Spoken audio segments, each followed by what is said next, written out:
All right, Eddie Troxler here. This is my friend Paul Luria is my guest today on. This is actually our first episode of Jazz Chat. I met Paul when I first moved out here. We both went to work. Well, my first job when I moved from Boston was I worked for Thayer Symphony, and Paul was already working there, and I think we both worked there until they closed. Until they closed the music school. Anyway, I think they kept the symphony or tried to keep the symphony going for a while. But we are from totally different parts. You know, I grew up in North Carolina, and you grew up in a small town on the Hudson, right up there. I grew up in New York City. Yeah, that's what I'm saying. That's a small. Yeah, that is on the Hudson. Yeah. Brooklyn or the Bronx. Queens. Yeah, Manhattan. yeah. Yeah, so but we actually had styles that kind of clicked. Paul had played some bluegrass, and bluegrass was somewhat in my blood from growing up in the Carolinas. You kind of can't help it. And then we both were into jazz. For the purposes of this show, we're doing public domain jazz. That was a song called 5'2". It's a fairly common chord progression that I remember when I was playing in a Django tribute. A lot of the songs they would seem the same, or they're pretty much the same. It's the same form, and a lot of them are the same chords actually. So just to talk about it, how we go about playing it. For me, I teach a lot, and I get students, they want to go to looking up chords in their chord book or whatever, but it's not really that I use a certain voicing, and I'll change voicings. Especially if we were talking earlier, if I'm playing with a piano player, a bass player, and a drummer, I would play quite different. We call it comping, which should mean this is what I was taught. To comp should mean to complement the soloist, to make the soloist sound better. So we're behind them. We're not out there trying to drown them out. So when it's just me and Paul like this, I'm trying to play some bass lines, and I'm trying to play some. I'm playing the chords, but using different voicings. I could go for some higher voicings, and if you go to the website, it's in the process of being created. I'll have some downloads on the way I have practiced those. I would say learn, those triads on the high 3 strings. I use those a lot, and then the seventh chords on the high 4 strings. That's more what I use for comping.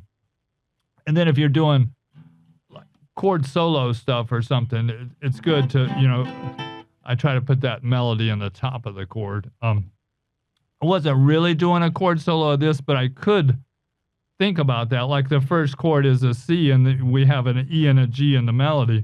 So if I did that C triad, I could go, and then we go to that E chord, which is that's an E7, which is an E and a G sharp. So I could do,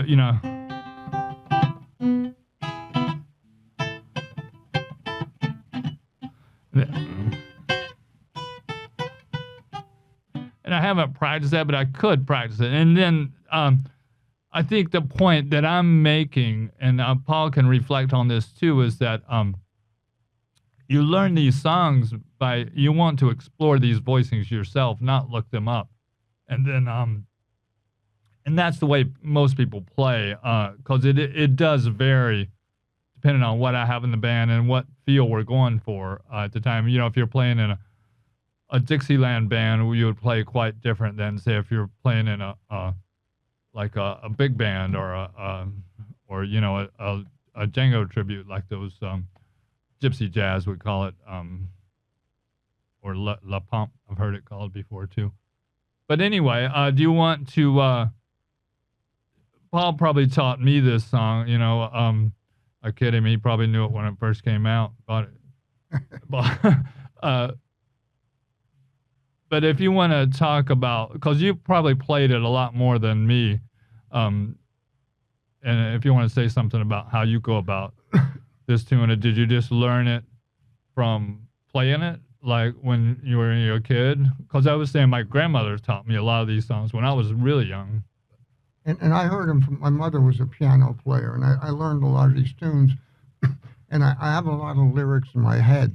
Um, the thing is that I've always heard that Lester Young knew the lyrics to thousands of songs. So that's the way I play. When I can, I hear the lyrics. And if a melody is going up, I try to have the chords follow it up. And going down, follow it down. Almost like a walking chord line. Yeah. But I'm not, well, I don't know. I studied with a couple of people, and it's not that I don't read music, but I'm not, I've learned all my theory from playing. Mm-hmm. And, and I just want to say, I've always told my students, I don't want you to worry, but I do want you to fret. Yeah, that's a good one. Yeah, and that, those, I would reiterate that if you want to go to a open jazz jam or something, you probably have that song memorized. It's much better. It just, I used to say I needed to play like the melody about 100 times, the chords about 100. Now I think it's about 1,000 times. But really get those songs in your head, and it's much better because you can kind of check out the audience, whatever. There are a lot of people read, and people do process information differently. People always want to bring up, well, so and so never read me, like Wes Montgomery or somebody like that. But if you think about, I think it's maybe a shortcut if you can read. I went to music school, and I can read.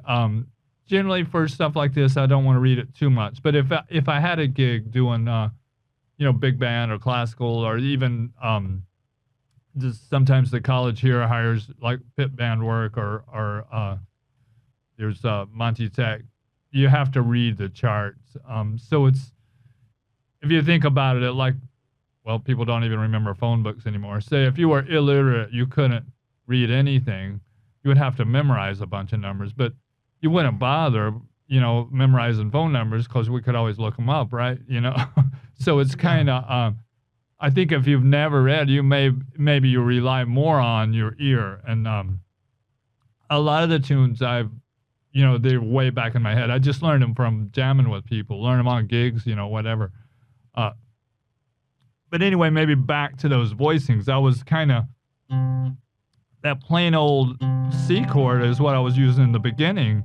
And I don't even remember, I can kind of, but I know that I was trying to create a little bit of bass and mid-range because he had plenty of treble with the ukulele. That's is that a tenor uke? This is a tenor uke. It's tuned like the first four strings of a guitar at the 5th fret. Yeah, so, that's it. If you play guitar and like a lot of voicings up here, it makes it easier to play ukulele, but it's a little confusing because your D is your G is my D, right? It's amazing though.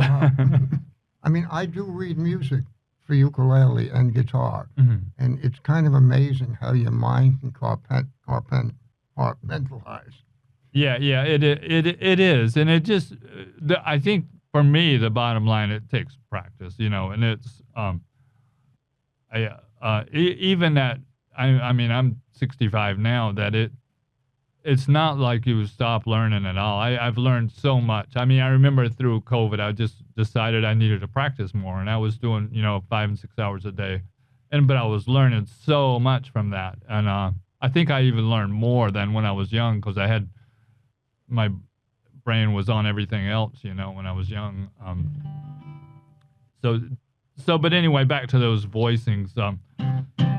I was just playing that normal C, and I can grab that bass line there is kind of what I was doing. It's kind of they do that in country music a lot.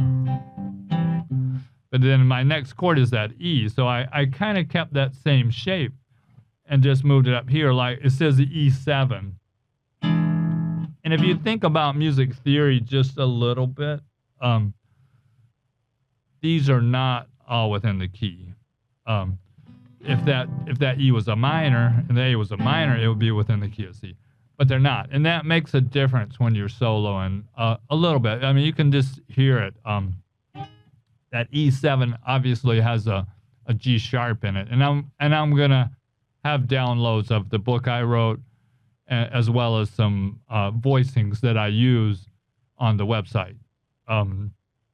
That'll be free for you. So that E7 has a G sharp in it, which is a lot of times this is the case. That's the melody note. So if you're kind of like, soloing over that, you kind of got to be careful. If you hit that G natural for very long, it's going to clash pretty bad with that E7. So just understanding that a little bit. But like I said, this is a standard progression that, it would be good to record yourself playing it or plug it into some tracks, or go on. These days you can go online and find backing tracks, and then learn that melody really good, learn to solo over it, learn the chord changes, and then change the key of it. If you learn it in a bunch of different keys, because a lot of times you have these tunes and you go to the jam session and there'll be someone, well, I can't sing in the key, so you got to change. So and that's why a lot of us think about this in numbers. So 5'2", Eyes of Blue. I think 1, 3, 6, 2, 5, 1, right? Yeah. So the 1 chord is my C, and if I count up 3, just I can just count. And most people, when I ask them what's the 3 chord with 4, they forget that C is the 1. So 1, C, D, E. So you make sure and count your C as 1. So we go to an E, and we're making it a 7. So 1, 3, a 6 chord is going to be an A. And if you do this a little bit, you get used to, you'll automatically know what the 6 is. If you study in a little bit of theory, the 6 is the relative minor. So they should be kind of in your head. And like I say, I went to music school, so they drove this into our head. You're doing charts, for other instruments, so you kind of learn to think in that all the time. So 1, 3, 6, 2, 5, 1, and then there's a couple of little. A lot of times people put that 1, 6, 2, 5 in the last 2 bars, to get back to the 1. But when we're going to the bridge, that would be the E7.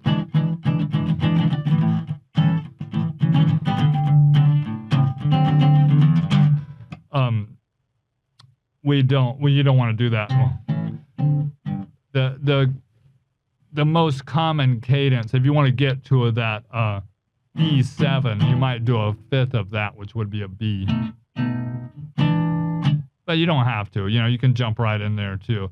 And like I say, this is a common chord progression. Some other songs? Well, All of Me is really similar to this, right? Yeah, it is one of the more common. Probably the most common chord progression is I Got Rhythm.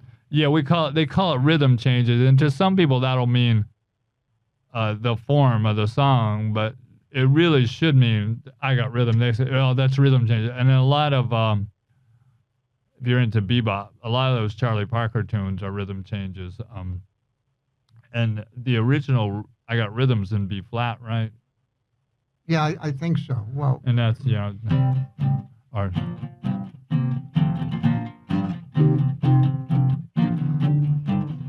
And there's a bunch of variations on that, and you go to bridge.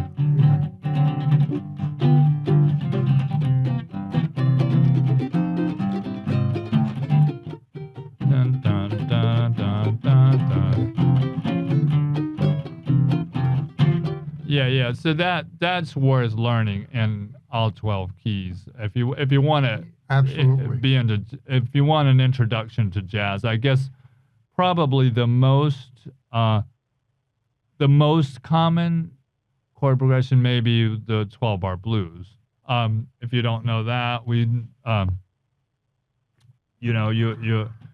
in the simplest form, you would be on the 1 chord for 4 bars. And 2 bars of the 4 chord, Back to the 1, 5.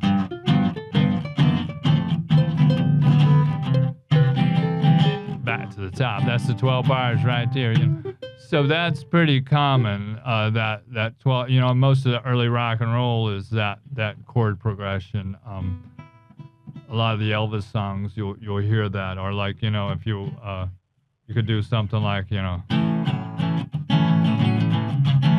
that's a 1 chord, 4 chord.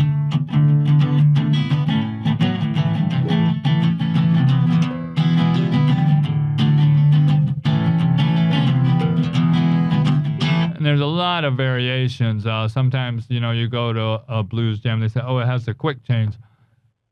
Most of the time what they mean, they go to the 4 chord in the 2nd bar as well. Everything else is the same. 1.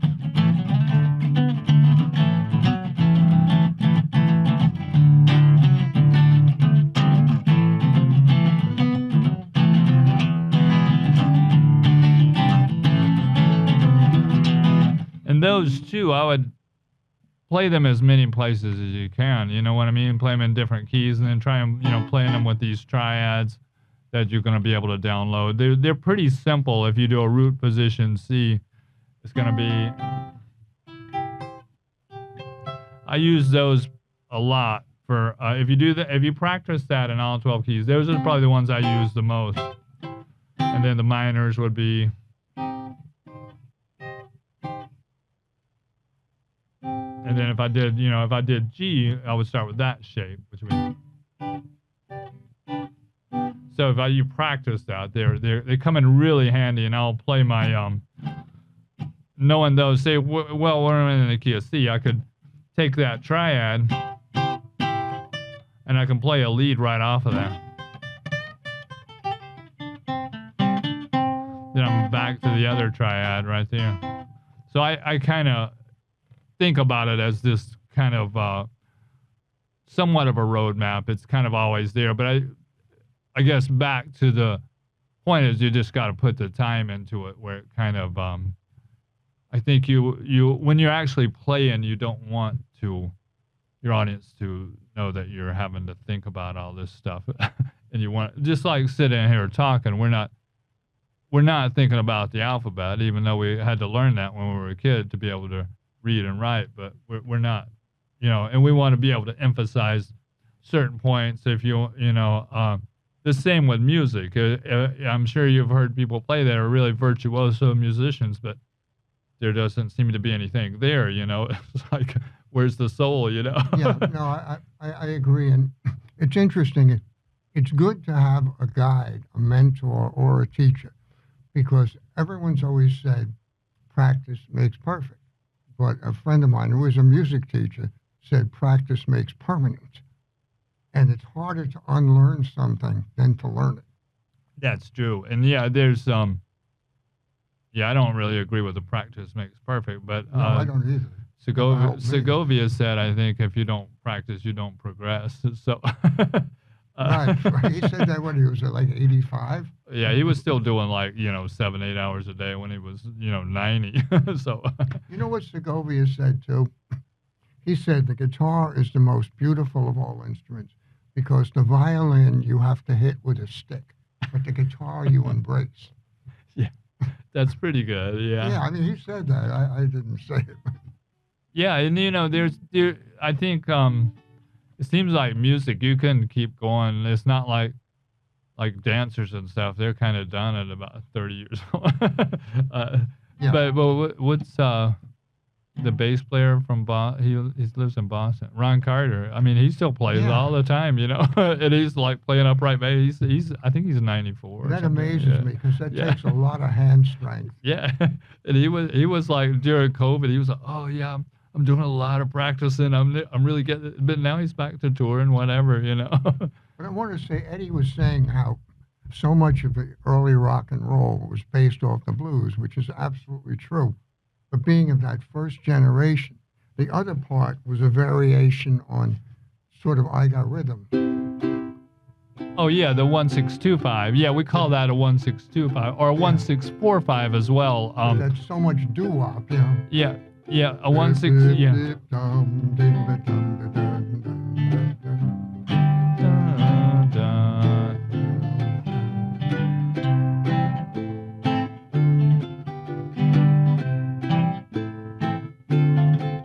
All right, we did. That's a 1/6 2/5. It almost sound the same if you do a 1/6 4/5, which do. Yep.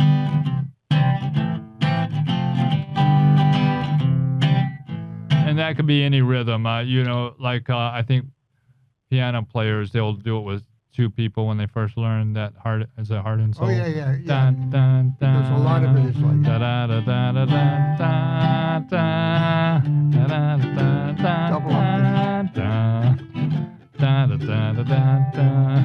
So there's a lot of those, and like you said, you hear it like super fast in rhythm changing. That's that 1/6 about do bum bum. And then you got people like Charlie Parker who just took it way to another level, super fast most of the time, and they so a lot of his were rhythm changes, and then they have what they call bird blues, bird blues, like, and it's a 1/4/5, it's the 12-bar progression, but he goes.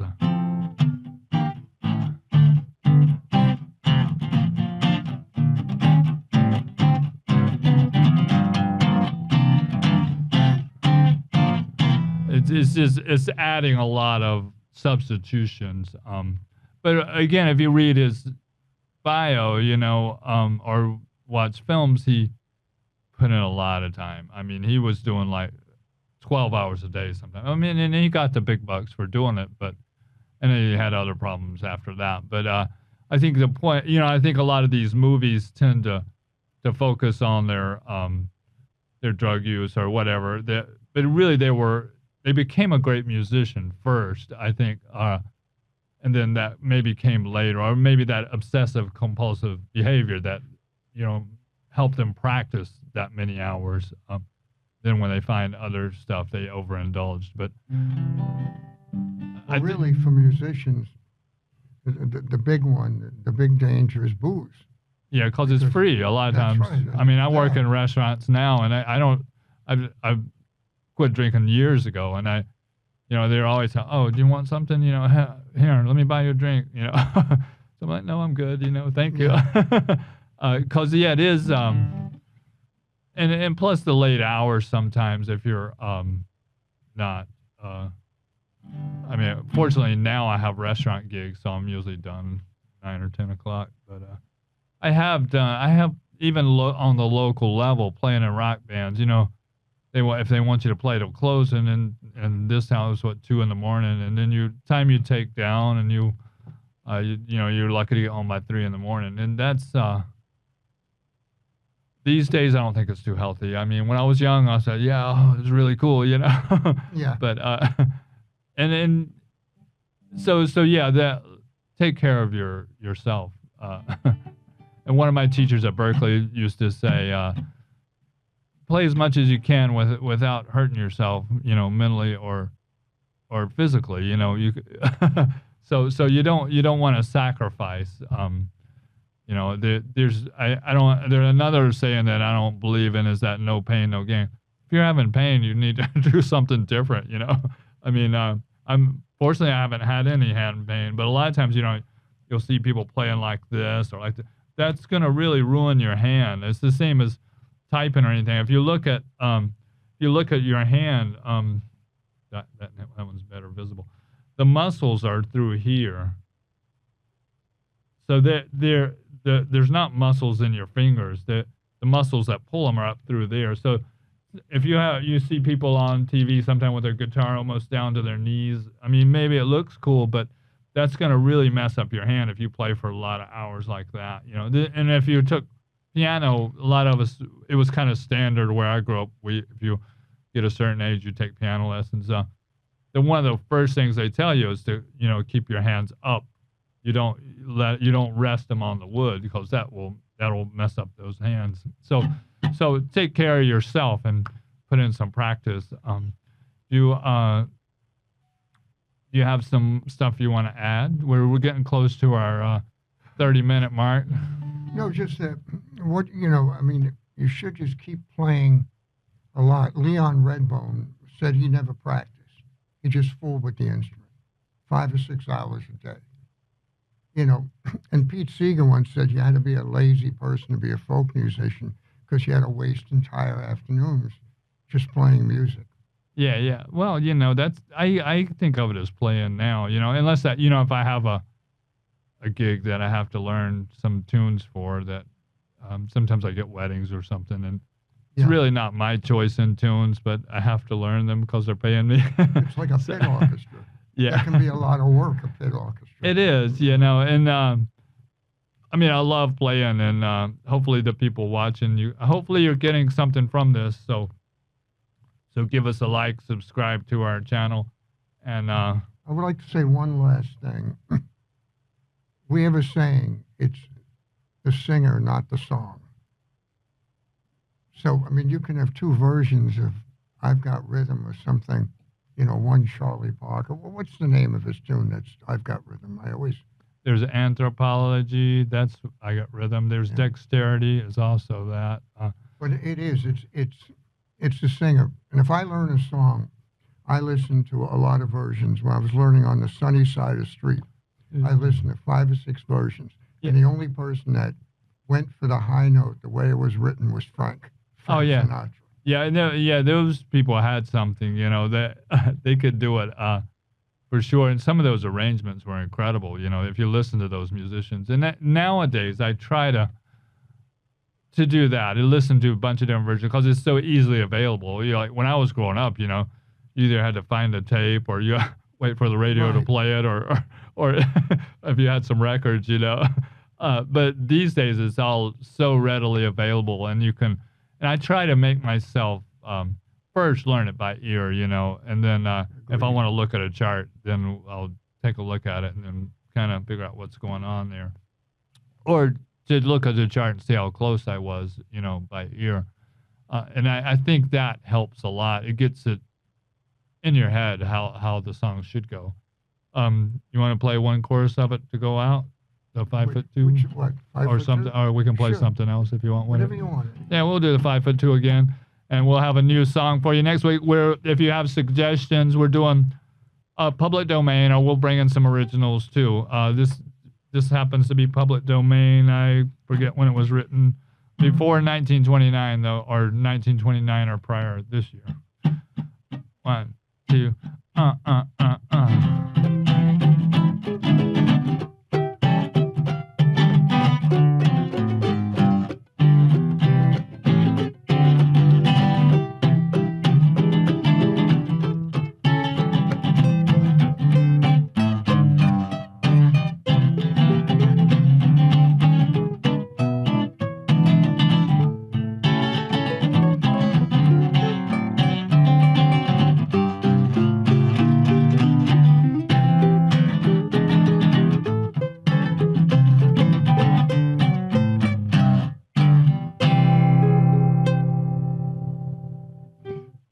All right. Thanks for watching. We'll be back next week with a new show. Thanks, Eddie.